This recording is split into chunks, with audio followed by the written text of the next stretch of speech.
Nah, bisa kalian lihat bahwa menggunakan IPVPS, kita itu bisa terhubung ke localhost ya. Coba kita yang port satunya 8080, boom.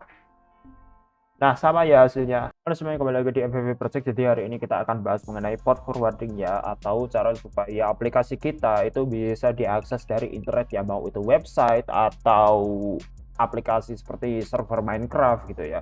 Nah, agar bisa orang di internet itu mengakses server kita, kita itu harus punya namanya IP public ya, IP public. Nah, normalnya kita itu bisa port forwarding hanya dengan router saja ya. Jadi kita punya IP lokal, misalnya kalau kita cek di CMD, IP lokal saya pakai IP config kalau di Windows itu adalah 192.168.1.101. Ya udah, kalau misalnya ada yang minta akses dari IP public, ya udah kirim aja yang dari API lokal ini.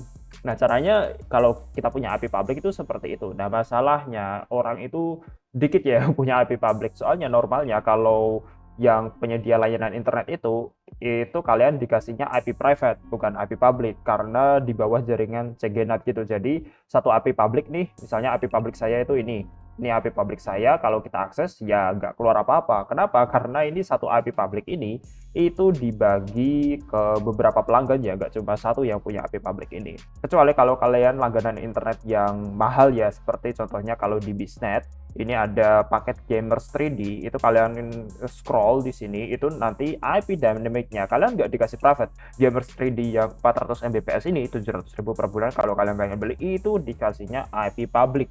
Walaupun dynamic ya, maksudnya dynamic itu apa? Maksudnya dynamic kalau misalnya kalian restart router, ya IP public-nya bisa ganti gitu. Jadi kalau bisa routernya jangan mati ya kalau kalian punya langganan. Nah, terus kalau yang buat internetnya dikasihnya IP private, caranya gimana?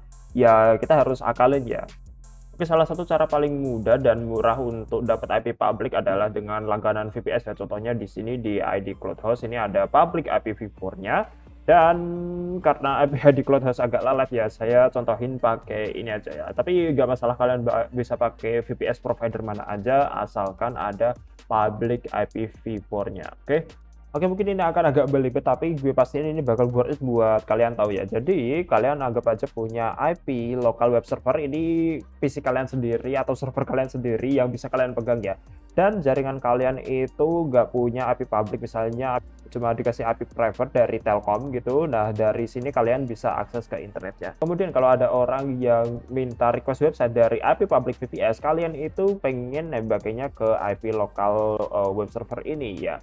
Nah, bagaimana caranya? Jadi kalian bisa bikin VPS ini itu anggap aja sebagai router saja ya. Jadi nggak ada websitenya, nggak ada apa-apanya, cuma dianggap sebagai router. Kalian itu bisa bikin VPN ya. Jadi contohnya di sini saya pakai WireGuard. Ini kita bikin VPN. Nah, cara kerja VPN ini walaupun dia itu beda jaringan ya, itu kalian itu bisa anggap ini itu jadi satu jaringan lokal walaupun nggak di satu tempat yang sama. Jadi apabila kita sambungkan ini ke WireGuard ini, misalnya IP-nya 192.168.10.2 ini, nah VPN-nya ya juga bisa mengakses dari 192.168.10.2 ini. Oleh karena itu di routernya ini ya udah kalian bikin apabila dia nerima request website dari IP publiknya, ya udah kalian routing aja ke sini ke yang IP local WireGuard-nya langsung ke server kalian sendiri. Oke, coba telah dulu ya. Oke, pertama kalian sambungin aja ke server VPS kalian dulu, misalnya saya ini. Oke, kalau sudah login, kalau mau sudo terserah, kalau enggak ya enggak masalah ya. Oke, di sini saya kasih contoh, saya punya dua website ya. Kalau yang localhost biasa ini Nginx yang portnya 8080, ini juga ada website satu lagi. Oke. Nah, di sini itu runningnya lokal ya, bisa kalian lihat ini VM virtual machine. Nah, kemudian di sini juga udah saya kasih terminal ya. Jadi ini yang punyanya lokal, ini yang punyanya VPS. Oke. Nah, di sini keduanya kalian install Git semua ya, apt install Git. Kalau di Ubuntu ini juga apt install Git. Kalian bisa kopas ini tulisannya di deskripsi kalau mau lebih simple. Kalau misalnya gagal ya, tulis apt update dulu sebelum install. Oke, kalau sudah di keduanya, ini kalian buka link Di deskripsi link GitHub, kalian pilih kode, kemudian paste yang HTTPS-nya. Git clone, paste linknya. Git clone, paste linknya juga. Boom. Oke, karena ini udah eksis gak masalah. Kemudian keduanya juga cd VPS forward itu nama foldernya, sini juga sama cd VPS forward. Boom. Oke, saya clear dulu supaya lebih bersih ya. Kalau sudah, ini kan ada 3 file ya, step 1 di server, step 2 di lokal, step 3 di server. Ya udah, kalian ikutin aja tuh. Ini yang server, step 1-nya berarti di sini. Kalian ketik bash step 1 server, tunggu sampai selesai. Nah, udah, ini copy ya. Yang hasil terakhir ini copy aja. Ctrl C bisa, klik kanan bisa, kalian paste di sebarang notepad misalnya. Nah, kemudian yang ini juga bash gantian step berapa? 2 ya, step 2, boom.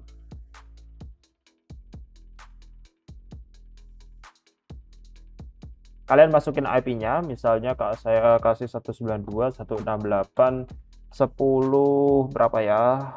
2 gitu untuk kliennya. Kemudian server public IP-nya kalian copy, ini punya saya. Public IP, paste. Kemudian public key-nya tadi yang kalian copy ya. Boom. Oke. Oke, sudah hidup ininya, balik ke server lagi. Ralat sedikit sebelumnya, gue lupa nambahin kalau kalian tuh harus cek nama interface dulu ya, IP A, itu kalian enter. Nah, itu nanti biasanya itu kalau nggak ETH0 itu yang ENS3 atau ENPOS3 ini. Nah, ini tuh nanti yang dimasukin, oke? Ingat-ingat nih. Kemudian bash step 3 server, boom. WG server API ini kan tadi yang klien ya, yang 2 tadi, yang IP-nya jadi 192.168.10.1.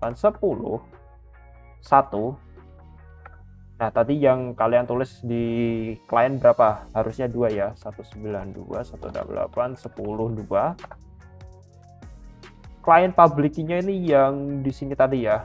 Jadi tadi lupa saya copy, ya nggak masalah, di copy dulu, paste di notepad biar nggak lupa, paste.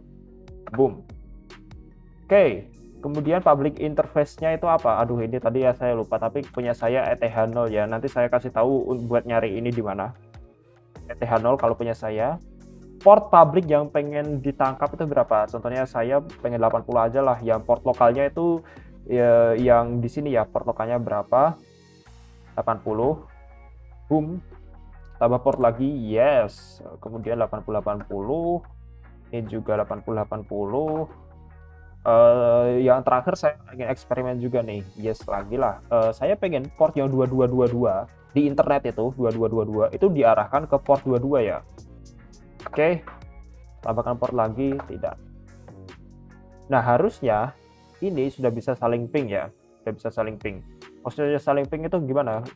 Kalau kalian cek di IP A, nah, di sini ini tadi yang ditaruh tulisan ETH0-nya nyarinya lewat sini ya. Saya lupa tadi ngomonginnya. Kalau mau cek interface-nya, kalian IPA dulu. Nanti pilih yang ETH0. Kalau nggak ETH0 biasanya ENS3 gitu. Nih, kata lainnya ENS3 biasanya. Nah, ini punya kita API VPN lokalnya 192.168.10.1. Coba kita ping ke yang seberangnya, yang di sini. Ping 192.168.10.2 ya. Tuh harusnya bisa connect ya.